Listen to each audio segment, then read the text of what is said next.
Dan untuk mengetahui suasana persiapan berbuka puasa di Banda Aceh sudah bergabung bersama kami Azalia Fadli di daerah Punayong, Kota Banda Aceh. Azalia, bagaimana suasana berbuka puasa di Banda Aceh?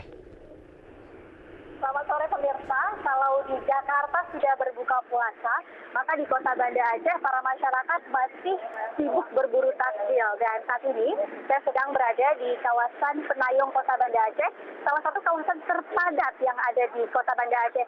Dan seperti yang terlihat sudah banyak sekali jajanan takjil yang ada di sini.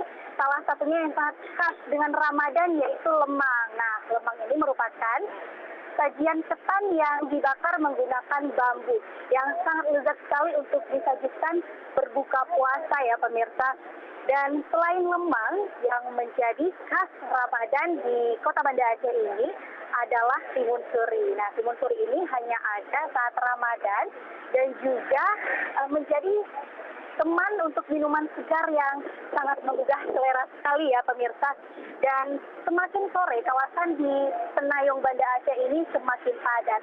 Dan selain dua sajian khas Ramadan tadi, ada juga sajian-sajian takjil lainnya seperti kue basah dan juga roti samahani.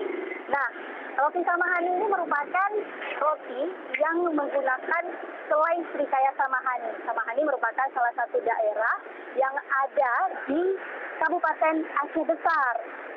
Dan memang di sini tidak hanya lemang ataupun timun suri, tetapi juga ada berbagai sajian lainnya yang sangat segar sekali.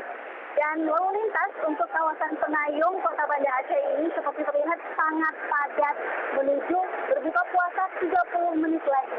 Abraham, Anissa.